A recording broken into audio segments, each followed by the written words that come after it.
అందరికీ నమస్కారం. నేను మీ గంటి ఉష. నా మిత్రులకి, శ్రేయోభిలాషులకి, సబ్స్క్రైబర్స్ అందరికీ కూడా నా శుభాభినందనలు. బాబాలు బార్లు ఏంటండి ఇవాళ ఈవిడే ఇలా మాట్లాడుతున్నారు అని అనుకుంటున్నారా? ఈ మధ్యన చాలా కేసులు వింటున్నానండి నేను. ఆ కేసుల్లో ఏం చెప్తున్నారనంటే, ఇదిగో ఈ పూజలని ఆ పూజలని ఆ బాబా దగ్గరికి వెళ్ళాం, మోసపోయాం, ఈ స్వామీజీ దగ్గరికి వెళ్ళాం, మోసపోయాం అని ఇలా చాలా చాలా ఎన్నో చాలామంది వస్తున్నారు, చాలా బాధలు పడుతున్నారు. అసలే బాధలు పడుతున్న వాళ్ళకే సమస్యలు ఉన్న వాళ్ళ మీద మరిన్ని ఎక్స్ట్రా, అంటే మూలిగా నక్క మీద తాటిపండు పడిందన్న సామెతలాగా అసలే వాళ్ళు బాధపడుతున్నారు. బాధపడుతూ బాధలేమో తీరుతాయి అనుకుని ఈ బాబాలు స్వామీజీల దగ్గరికి వెళితే మరిన్ని సమస్యలు పెరుగుతున్నాయి అన్నమాట. అసలండి నాకు తెలియకడుగుతాను, సమస్య అన్నది ప్రతి మనిషికి ఉంటుంది. ఎందుకు ఉంటుంది సమస్య అంటే మనిషి కాబట్టి ఉంటుంది. మిగిలిన వాటికి ఎందుకు లేవండి? ఏమిటి పక్షులకి వాటికి సమస్యలు లేవా అని అంటే, ఒకటండి, వాటికి ఒక ధర్మం అంటూ ఉంది. వాళ్ళ మనస్సు అన్నది వాటికి లేదు. కేవలం వాటికి ఉన్నటువంటి ధర్మం ఏంటంటే, చూడండి, పొద్దున్నే నిద్ర లేపినందుకు గాను దాన్ని కోసుకుని తినేస్తారన్నా సరే కోడి తన లక్షణాన్ని మానేస్తుందా? తెల్లవారు లేచి కూస్తుందా లేదా? అలాగే వాటికి వేరేగా ఇతరత్ర రేపటికి దాచుకుందామన్న ఆశ లేదు, ఒక్కళ్ళే తిందామన్న అత్యాశ కూడా లేదు. వాళ్ళల్లో ఎవరినైనా చూడండి, ఇప్పుడు కాకులు కావచ్చు, ఇంకే పక్షులు కావచ్చు, ఏవైనా మీరు 4 గింజలు అక్కడ వేస్తే అవి 10 మందిని పిలుచుకొచ్చి తింటాయి. వాటికి ఏంటంటే ఇవాళ దొరకలేదు, ఇవాళ దొరికే ఇవి సరే అలాగే రేపు దొరుకుతుంది అని. కానీ మనిషి అలా కాదు కదా. మనకి రేపటికి దాచుకోవాలి, తర్వాతి తరాలకి దాచుకోవాలి. అది ముందు జాగ్రత్త అని చెప్పారు, కానీ ముందు జాగ్రత్త కోసం కొంత ఉంచుకోండి అన్నారు. కానీ ఈ అత్యాశ ఎలా ఉందంటే, ముందు ముందు తరాలకు కూడా అన్నీ ఇచ్చేద్దాం, ఇంకా అసలు వాళ్ళు కష్టపడక్కర్లేదు అని అనుకుంటున్నారు. కష్టపడని వాడికి దాన్ని ఎలా, ఇచ్చిన ఆస్తిని ఎలా నిలబెట్టుకోవాలో కూడా తెలియాలి కదండి, కదా. సరే, అయితే ఇంతకీ ఇలాంటివి అంటే సమస్యల్ని మనిషే సృష్టించుకుంటున్నాడు సుమా. ఎందుకని? ఎలా ఉండాలో అలా ఉండకుండా మనకి నచ్చినట్టుగా ఉండడం వలన కొన్ని కొన్ని సమస్యలు వస్తున్నాయి. ఇప్పుడు ఇష్టమైనవి ఉన్నాయి, అలాగే అవసరమైనవి ఉన్నాయి. చాలామంది అవసరమైన వాటిని కన్నా ఇష్టమైన వాటి వైపు మొగ్గు చూపిస్తున్నారు కాబట్టే కొంచెం సమస్యలు వస్తున్నాయి. అయితే సమస్య అన్నాక కామన్ ఆడైనా మగైనా ఏమండి ఇంతే అంటారా? సరే, ప్రతి కుటుంబంలోనూ సమస్యలు ఉన్నాయి. ఉన్నప్పుడు ఇంటి యజమాని అయితే ఏం చేస్తాడు? ఆ సమస్య తాలూకు భారం కాసేపైనా దించుకుందాం అనుకుని బార్లని ఆశ్రయిస్తాడు సహజంగా చాలామంది. అయితే బాగానే ఉందండి, వీళ్ళు బార్కి వెళ్ళి మేము సింపతి కొరకు తెచ్చుకున్నాం అనుకుని ఆ కాసేపు మర్చిపోతున్నామని అనుకుంటున్నారు.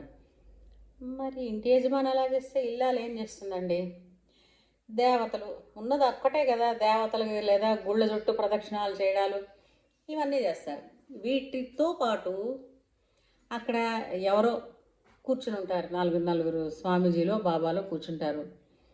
ఇప్పుడు బాబాజీలు స్వామీజీలు ఇలాంటివన్నీ కూడా బిజినెస్ అయిపోయిందండి, ఆల్ కమర్షియల్. మీకు బలహీనత ఉందా చెప్పండి? మీ బలహీనతను సమస్య రూపంలో మిమ్మల్ని భయపెట్టి మీ దగ్గర నుంచే డబ్బు కొట్టేస్తాడు. అవునా కదా? పోన్లేండి, డబ్బు పోతే ఏమీ అనక్కర్లేదు, ఇవాళ పోతే రేపు డబ్బు మళ్ళీ వస్తుంది అనుకుంటాం. ఇంకా అంతకన్నా ఎక్కువ పరువులు, ప్రతిష్టలు, మానాలు, వీలైతే ప్రాణాలు, లేదా ప్రాణం కన్నా సమానమైనవి పోగొట్టుకుంటున్నారు. నోరు మూసుకొని ఇంటికి వస్తున్నారు, ఎవరితో చెప్పుకోలేరు. ఇది ఎట్లా ఉందంటే, కంచి పరమాచార్య గారు ఉన్నప్పుడు అంటే ఒక ఆంగ్ల శాస్త్రవేత్త భారతదేశాన్ని దర్శించడానికి వచ్చినప్పుడు భారతదేశంలో నిజమైన సన్యాసిని చూశాను అని చెప్పారు. ఎవరిని చూసి అనంటే నడిచే దైవం అని పేరు పొందిన కంచి పరమాచారి గారు, చంద్రశేఖరేంద్ర సరస్వతి మహాస్వామి వారు, పెరియవా అని కూడా అంటారు ఆయన్ని చూసి. అలాంటి వాళ్ళు కదండి ఆదిశంకరాచార్యుల వారు, రమణ మహర్షి అన్నటువంటి వాళ్ళు, రామకృష్ణ పరమహంస లాంటి వాళ్ళు, ఇట్లాంటి వాళ్ళు ప్రముఖులందరూ ఉన్నారు కదా మనకి. వాళ్ళని మనసులో తలుచుకున్న ఇప్పుడు చూడండి, సమస్యని డబ్బులతోనే తెచ్చుకుంటున్నాం, సమస్య పోగొట్టుకోవడానికి మళ్ళీ డబ్బుల్ని పెడుతున్నాం. ఏం తెలివితేటలేది? ఏ భగవంతుడైనా నీ మనస్సును పెట్టు కేంద్రీకరించని చెప్పారు, కానీ డబ్బును పెట్టమని ఎవడు చెప్పలేదు. అవునా? సరే, అలాంటి మహాస్వామీజీలు ఇప్పుడు కరువైపోయారు. వాళ్ళ స్థానే వీధికో పీఠం, ఆ పీఠానికో పీఠాధిపతి, ఇంకా ఇష్టారాజ్యం, కానుకలని, నీ ఇష్టమని, ఒకటి పొందాలంటే ఒకటి వదలాలని, ఇలాంటి పనికి మాలిన స్లోగన్స్ తోటి చాలామంది. దాంతో ఈ బలహీనత వాళ్ళకి బిజినెస్ కింద మారుతోంది. మనం వాళ్ళని అంటే వీళ్ళందరినీ పోషిస్తున్న రాజపోషకులు ఎవరయ్యా అంటే మనమే. అవునా కదా? ఏదో చూసారా మనకి వేమన శతకంలో ఒక పద్యం ఉంది, ఉప్పు కప్పు రంబు ఒక్క పోలిక రెండు, చూడ చూడ రుచుల జాడ వేరు, పురుషులందు పుణ్యపురుషులు ఎవరయ్యా. ఇప్పుడు అదే కదా అనాలి. పురుషులందు పుణ్యపురుషులు ఏరయ్యా, విశ్వదాభిరామ వినురవేమ. అవునా? చూడండి, మన మనోబలహీనతలు, మన ఇంటి గుట్టు మనకే తెలియకుండానే ఎవరో ఇతరులు, మనకి రక్త సంబంధమైన లేని వాళ్ళు కాస్త ఆప్యాయంగా మాట్లాడారు అని అనగానే వాళ్ళకి అన్ని విషయాలు చెప్పేస్తామండి మనం. ఇది మన బలహీనత. తెలుసో తెలియకో మన ఇంటి గుట్టు మనమే బయట పెట్టుకుంటున్నాం. అది ఏకు మేకై కూర్చుంటోంది మనకి. అవునా? అప్పుడు ఈ పొరుగు వాళ్ళు ఆ పొరుగు వాళ్ళు ఏం చెప్తారో వాళ్ళు అక్కడ స్వామీజీ ఉన్నారు వెళ్ళండి అంటారు. ఇంక ఈ స్వామీజీలు విచ్చలవిడిగా రకరకాల పిచ్చి పిచ్చి పూజలన్నీ ఏమిటో ఈ మధ్యన వస్తున్నాయి కదా, నగ్న పూజలని అవని. ఏంటి జరుగుతుందండి అంటే నగ్న పూజలు చేసేస్తే రాత్రికి రాత్రి కుబేరుడు అయిపోతాడా ఎవడైనా? ఒక్కటండి, సమస్యని నివృత్తి చేసుకోవాలి అని అంటే ఫస్ట్ మీకున్న సమస్యని ఎన్కౌంటర్ చేయండి, దాన్ని ఫస్ట్ ఫేస్ చేయండి. నాకెందుకు వచ్చింది, నేనెవరిని ఇబ్బంది పెట్టలేదే, నేను ఏ పాపము చేయలేదే, నాకెందుకు ఇంతది వచ్చేదని అంటున్నారు. మనం ఎవరమండి, ఏం చేసామో, ఎవరిని హర్ట్ చేసామో? ఎందుకంటే మన మనస్సు ఎప్పుడూ మనని డిఫెన్స్ చేస్తుంది, ఎదుటి వాళ్ళని జడ్జి చేసేస్తుంది, తీర్మానించేస్తుంది వాళ్ళు ఇంతే అని. కానీ తనని తాను మాత్రం చేసిన తప్పు ఒప్పుకోకుండా అది ఎందుకు చేయాల్సి వచ్చిందన్న డిఫెన్స్లోకి వెళ్ళిపోతుంది. అసలు ఫస్ట్ ఇక్కడ మారండి. నిన్ను నువ్వు కూడా నేను ఇది ఇంతకు మునుపు, కానీ ఇప్పుడు అలా కాదు, నేను దీని నుంచి బయటపడతాను అని ఎప్పుడైతే మీరు కూర్చుంటారో ఆ సమస్యని ఎన్కౌంటర్ చేసేయడం అయిపోతుంది. ఏ బాబాల దగ్గరికి వెళ్ళక్కర్లేదు, ఏ బారుల్లోనూ కూర్చుని సోది వెళ్ళబుచ్చుకోక్కర్లేదు, జేబులో డబ్బులు వదలగొట్టుకుని ఒంటి ఆరోగ్యం చెడగొట్టుకుని చేయక్కర్లేదు. హ్యాపీగా సమస్య తీరిపోతుంది. ఎప్పుడైతే ఇల్లు అంటే యజమాని ఇల్లాలు వీళ్ళిద్దరూ కూర్చుని సావకాశంగా ఎదురెదురుగుండా కూర్చుని ఎందుకు వచ్చింది ఒకళ్ళనొకళ్ళు బ్లేమ్ చేసుకోకుండా, అసలు ఎందుకు వచ్చింది ఈ సమస్య, దీనివలన వచ్చిందా, సరే నేను ఈ విధంగా మార్పు తీసుకొద్దాం అనుకుంటున్నాను, మీరు ఈ విధంగా సహకరించండి అని ఒకరికొకరు అనుకుంటే, ఒక బండికి 2 చక్రాలు కదండి, సంసారానికి ఇద్దరు భార్యాభర్తలు ఇద్దరు సమానమైన చక్రాలు. ఓ చక్రంతో నువ్వు ముందు నడు నేను వెనక నడుస్తానని పోటీ పడినా, లేదంటే దెబ్బలాడుకున్నా, ఈర్ష్యపడినా ఆ బండి ముందుకు సాగుతుందా చెప్పండి? ఏమంటారు? అంచేత బాబాలు బార్లు కాదండి వెళ్ళాల్సింది. భార్యాభర్తలు ఇద్దరు ఒకరికొకరు, ఒకరి కోసం ఒకరు, ఒకరినొకరు పలకరించుకుంటూ మాట్లాడుకుంటే కనుక ఏ సమస్య లేదు. ఎక్కడ సమస్య అన్న మాటే వాళ్ళ చుట్టుపక్కలకి చూడదు. హార్డ్లీ ఈ ఈ ఈ బాబాలు ఒక బాబాజీతోటి సమస్య వచ్చింది. అతను ఏదో ఇలా ఇబ్బంది పెడుతున్నాడు తన భర్తని. ఆయనేమో అమావాస్య పూజలు అవి చేస్తున్నాడు, ఇంకా డబ్బులు విపరీతంగా తగలెడుతున్నాడు, దానివల్ల ఆరోగ్యం చెడిపోతోంది, భార్యాభర్తల మధ్య ఉండాల్సినటువంటి ఇంటిమసీ కూడా పోతోంది అని ఒక ఆవిడ, ఒక క్లయింట్ ఈ కేసు గురించి చెప్తే, ఆ బాబాతో మాట్లాడినప్పుడు ఆయన ఏం చెప్పాడంటే, మీకు కూడా సమస్య వచ్చిందా, నేను దెయ్యాన్ని ఇలా సీసాలో బంధిస్తాను, అక్కడ బంధిస్తాను, ఇక్కడ బంధిస్తాను, లేదంటే పెద్ద నెగిటివ్ శక్తి మన మీద కూర్చుంటుంది అంటే, అందరికన్నా నెగిటివ్ శక్తి నువ్వే నాయనా అని నిజంగా బెదరకొట్టా. అంటే దెయ్యం, నేను మంత్రం వదిలేస్తాను, దెయ్యం వచ్చేస్తుంది. ఒక్క విషయం ఆలోచించండి, దెయ్యాలకే చంపేంత శక్తి ఉన్నదనుకోండి, ప్రపంచంలో ఇంత జనాభా ఎలా పెరుగుతుందండి? నాకు తెలియగలుగుతాను. కొద్దిగా కామన్ సెన్స్ పెట్టి ఆలోచిద్దాం. బలహీనతలు అందరికీ ఉన్నాయండి. ప్రతి మనిషిలోనూ బలహీనతలు ఉంటాయి. లేని వాళ్ళు చెప్పాలంటే చాలా అరుదే.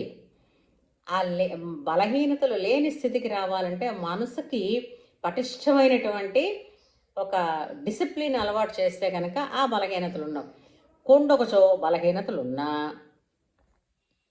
అది మూడో కంటి వాడికి తెలియకూడదండి. మూడో కంటి వాడంటే దేవుడిని కాదు, ఇంట్లో ఉన్నదనుకోండి, భార్య ఏదైనా బలహీనత ఉంటే భర్తకి ఏదైనా బలహీనత ఉంటే భార్య, ఇది వీళ్ళిద్దరి మధ్య వాటిని ఒకళ్ళనొకళ్ళు ఒప్పించుకుంటూ మెప్పించుకుంటూ ముందుకు వెళ్ళాలి తప్ప, అది ఇతరులకు ఎవరికైనా తెలిసిందనుకోండి, ఈ బలహీనతనే ఒక ఆట ఆడించేస్తారు సుమా. అప్పుడు ఎంటర్ అయిపోతారు ఈ బాబాలు ఆ బార్లును. అంచేత బాబాలు వద్దు, బార్లు వద్దు, హాయిగా భార్యాభర్తలు ఇద్దరు ఒకరితో ఒకరు మాట్లాడుకోవడమే ముద్దు. అప్పుడు ఈ సమస్యలన్నింటికి కూడా ఏంటి పెట్టచ్చు, ఈ సమస్యలన్నింటినీ కూడా ఏం చేయొచ్చు, రద్దు. ఏమంటారు? ప్రాస చాలా బాగుందా?